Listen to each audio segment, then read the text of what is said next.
Hi, this is Jean Simonet, and I'm going to talk to you about our game Open World. Open World is a take on the free-form fantasy RPG. That is, rather than play the hero character, the one that is going to achieve great things and save the world, you play Open World as the world designer, the world builder. That is, you build the world for heroes, AI heroes in this case, to adventure through. So as I just said, Open World is a game where you play the world builder, but you are not playing against the heroes, right? The game is not a tower defense, it is not a dungeon keeper. It is a game where you want the heroes to be successful. You actually want to challenge them and them to overcome those challenges, because their success is your power, right? Their leveling up is your currency. It is what allows you to do more things in the world. As you probably just noticed, Open World takes place on a planet. It is randomly generated, yet barren, with no mountains or landscape other than the water bodies. And that is because it will be your responsibility to shape the world. See, in order to attract heroes to the world, you don't just need to give them challenges, but you also need to make the world attractive. That is, you need to give the heroes things to do other than just kill ogres. You need to give them a chance to pick flowers or admire vistas and everything that you could do in an open world RPG. That is what the heroes want to do. I've just now selected the mountain tool, and you can see the highlight on the ground. I'm going to draw, random shapes for mountains, validate, and that creates my first mountain chain. Let me zoom in here a little bit. Maybe I'm going to edit this some because I want a little bit more mountains. There we go. I'm gonna make them come closer to the water. Fantastic. I will then put some trees. Let's say pine trees. I like pine trees. I'm kind of going very. I'm not taking too much care in the way I generate the world. The game is not a test of your skills. It's very much trying to help you make something that looks good no matter what you do. Right now, it's a little more difficult because the art is all very rough, but you get the idea.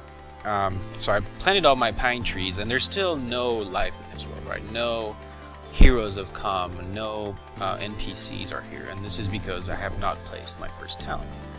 I am going to do this right now here by selecting the settlement, and I will put it down here. So there is a settlement, and there are people living there. Eventually the town will grow with time, and you will see little NPCs come out and go to their business, etc., etc. But heroes won't appear until there's a need for them. And right now there isn't a need for heroes because there are no dangers. We're going to remedy that by placing a dungeon, but before I do so, I need to tell you a little bit more about what defines the life of a hero in open world. A hero really only wants three things in life: loot, adventure, and wisdom. Loot is obvious. It's, gold, better gear. Adventure is the notion of danger, of exploration. It's, everything that makes it interesting for a hero to go through the world. And wisdom is, knowledge. It is our way to tie in the entire, mana system and magic and everything, since this is a fantasy RPG simulator after all. So I'm going to put my first dungeon down, clicking on the dungeon, and I will place the dungeon, let's say, right here. And this is the dungeon. Eventually the editor will be visual, where you actually see the dungeon, maybe in a 3/4 view, isometric, something. But for now, this is our placeholder, and you can pick from different categories of rooms, and you build your dungeon one room at a time. Alright, I just placed down a skeleton room as the first room, and then I will place a room full of barrels as the second room. Alright, and I will call it done for this dungeon. Each room has statistics in that, that define how much loot, adventure, or wisdom they provide, and a cost associated with it. And the total cost of the dungeon is, displayed right here. So I'm going to validate this, and I have now just created my dungeon.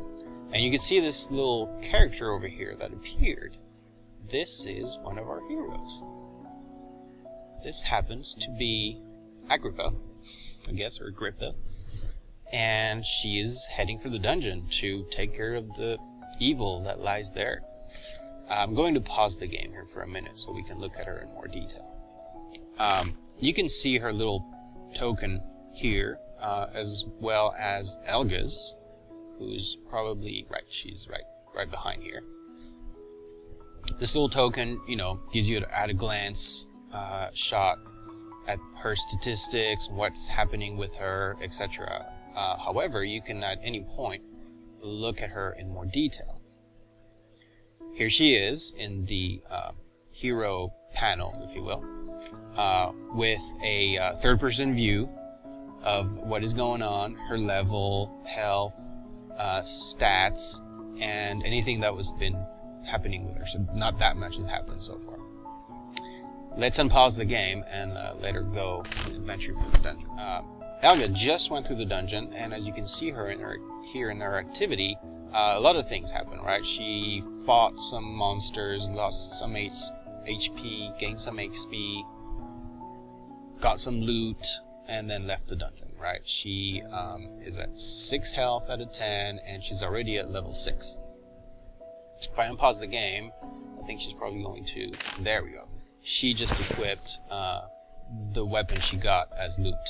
So she now has, armor of +1 from her default. Let's continue the game. Anyway, so now Elga, that's right, Elga, is just wandering. She actually cleared the dungeon, leveled up. This dungeon is now too easy for her. It's not interesting, so she doesn't have anything else to do. We can, of course, fix this by putting more dungeons, more challenging dungeons in the world. Let's put one here, and make it a goblin room, maybe with a strange alcove, so maybe heroes can gain some wisdom, and just because I'm generous, we're going to give them more loot again. There we go. Let's also make it a little easier for them to get there. We have a road tool. It's still a little rough to use, but it gets the point across. There we go. And we have roads. The idea being heroes can travel faster on roads, etc., etc. Let's see, like I said, the tool is a little difficult to use at the moment. So anyway, let me put more stuff down and build the world a little bit more.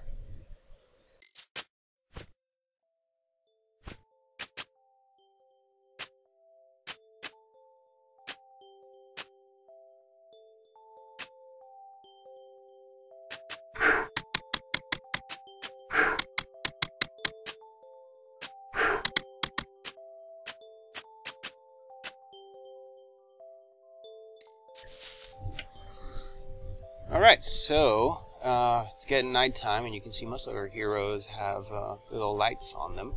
I guess they pulled out their torches at night. Don't pay attention to the road mesh kind of getting over bright for some reason. You can see that my cursor has a little light attached to it as well, so I can see a little better. And you can see there's a lot of activity going on. Heroes are going in the dungeons, leveling up, and eventually trying to make their ways to more dungeons. Well, as the night sets on our little town here, it's time for me to go. So I hope you enjoyed this very, very early look at Open World. And if you have any comments or questions, just get in touch. Bye-bye.